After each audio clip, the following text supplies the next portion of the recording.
하루의 말씀, 오늘은 에베소서 6장 10절에서 20절 말씀 가지고 함께 나눕니다. 성경 봉독합니다. 끝으로 말합니다. 여러분은 주님 안에서 그분의 힘찬 능력으로 굳세게 되십시오. 악마의 관계에 맞설 수 있도록 하나님이 주시는 온몸을 덮는 갑옷을 입으십시오. 우리의 싸움은 인간을 적대자로 상대하는 것이 아니라 통치자들과 권세자들과 이 어두운 세계의 지배자들과 하늘에 있는 악한 영들을 상대로 하는 것입니다. 그러므로 하나님이 주시는 무기로 완전히 무장하십시오. 그래야만 여러분이 악한 날에 이 적대자들을 대항할 수 있으며 모든 일을 끝낸 뒤에 설 수 있을 것입니다. 그러므로 여러분은 진리의 허리띠로 허리를 동이고 정의의 가슴막이로 가슴을 가리고 버티어 서십시오. 발에는 평화의 복음을 전할 차비를 하십시오. 이 모든 것에 더하여 믿음의 방패를 손에 드십시오. 그것으로서 여러분은 악한 자가 쏘는 모든 불화살을 막아 꺼버릴 수 있을 것입니다. 그리고 구원의 투구를 받고 성령의 검 곧 하나님의 말씀을 받으십시오. 온갖 기도와 간구로 언제나 성령 안에서 기도하십시오. 이것을 위하여 늘 깨어서 끝까지 참으면서 모든 성도를 위하여 간구하십시오. 또 나를 위하여 기도하기를 내가 입을 열 때에 하나님께서 말씀을 주셔서 담대하게 복음의 비밀을 알릴 수 있게 해달라고 하십시오. 나는 사슬에 매어 있으나 이 복음을 전하는 서신입니다. 이런 형편에서도 내가 마땅히 해야 할 말을 담대하게 말할 수 있게 기도하여 주십시오. 아멘. 신약 성경을 읽다 보면 언뜻 이해되지 않는 표현이 등장할 때가 있습니다. 분명 예수님은 평화의 주님이시며 끝까지 용서하라고 말씀하셨는데 서신서에 보면 정반대로 싸우라는 말씀이 많이 등장하기 때문입니다. 도대체 서신서에서의 싸움은 누구를 대상으로 하고 있는 것일까요? 쉽게 생각하면 그 당시 초대교회를 핍박했던 로마나 유대인들로 오해할 수 있습니다. 하지만 우리가 잘 아는 것처럼 초대교회는 결코 로마를 전복시키기 위한 싸움을 한 적이 없습니다. 또한 유대인들과 세력 대결을 벌이지도 않습니다. 하지만 분명한 것은 성경은 계속해서 교회를 가리켜 전투하는 교회임을 분명하게 보여주고 있다는 것입니다. 오늘 본문이 대표적인 본문입니다. 그래서 13절에 보면 하나님이 주시는 무기로 완전히 무장하십시오라고 말씀하고 있습니다.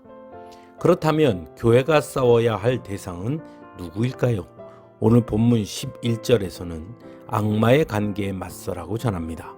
또한 12절에서는 통치자들과 권세자들과 이 어두운 세계의 지배자들과 하늘에 있는 악한 영들을 상대로 하는 것이라고 분명하게 전하고 있습니다. 즉 교회가 싸워야 할 첫 번째 대상은 하나님의 정의와 하나님의 뜻을 거스르는 그 세력과의 싸움이라는 것입니다. 그것이 세상의 권력자이든 통치자이든 중요한 것은 그들 자체가 아니라 그들의 힘과 권세를 하나님의 뜻에 합당하지 않게 행하는 것에 대해 하나님의 정의와 공의에 맞지 않는 행동을 할 때에 교회는 그것에 맞서야 한다는 것입니다. 그래서 초대교회 성도들은 로마에 직접적으로 정치적으로 대항하지는 않았지만 로마가 우상을 숭배하도록 강요하는 것에는 죽음으로 맞섰던 것입니다. 그것은 하나님의 뜻을 거스르는 행위였기 때문입니다. 두 번째는 바로 우리 자신입니다. 더 쉽게 말하면 하나님의 뜻보다 우리 스스로의 욕망을 쫓아가려는 우리 자신과의 싸움을 싸워야 한다는 것입니다. 그래서 11절에 악마의 관계에 맞설 수 있도록 하나님이 주시는 온 몸을 덮는 갑옷을 입으라고 전하고 있습니다. 악마는 끊임없이 우리를 무너뜨리려고 합니다. 바로 우리의 욕망을 통해 말입니다.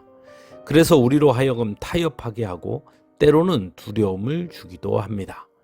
그래서 하나님의 정의와 공의 앞에 눈 감게 합니다. 그리고 나만 그런 거 아니니까 하고 합리화하기도 하고 인간이기에 어쩔 수 없는 것이라고 변명하게 하기도 합니다. 그런 우리에게 오늘 본문은 아주 분명히 하나님이 주시는 무기로 그래서 완전히 무장해야 한다고 말씀하고 있습니다.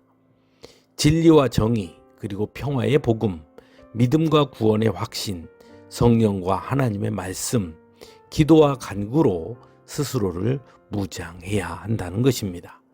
그래야 우리를 무너뜨리려고 하는 악마와 맞서 싸워 승리할 수 있다는 것입니다.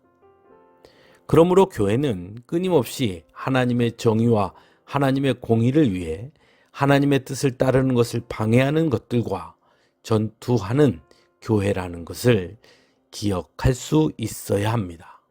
그리고 성도는 그 전투하는 교회에 전투하는 전사라는 것을 날마다 기억할 수 있기를 간절히 바랍니다. 한 주간의 찬양으로 함께 은혜 나누겠습니다.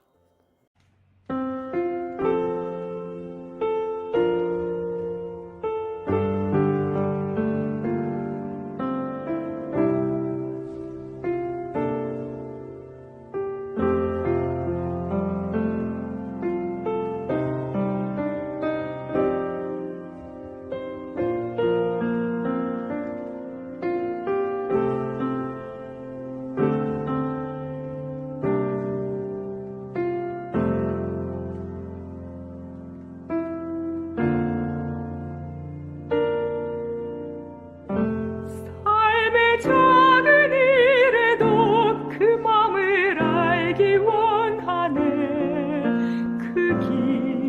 그 좁은 길로 가기 원해. 나의 작음을 알고 그분의 크심을 알며 소망 그 깊은 길로 가기 원하네.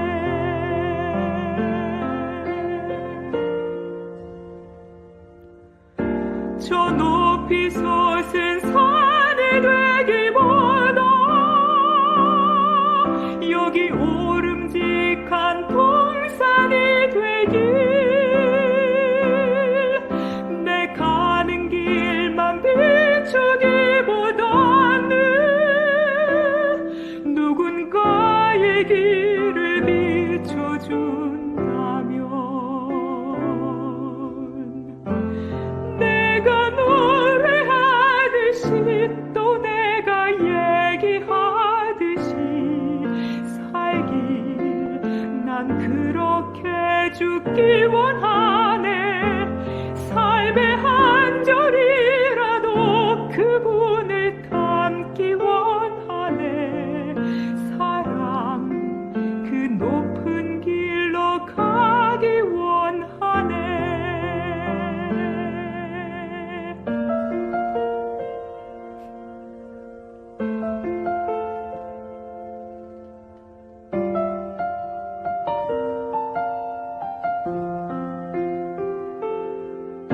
저 높이 솟은 산이 되기보다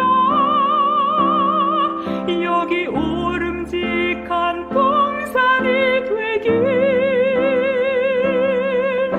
내 가는 길만 비추기보다는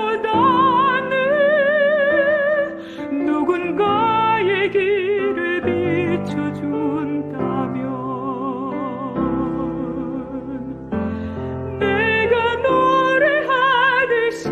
또 내가 얘기하듯이 살길 난 그렇게 죽기 원하네. 삶의 한 절이라도 그분을 담기 원하네. 사랑 그 높은 길로 가기 원하네. 그 좁은 길로 가기 원하네. 그 깊은 길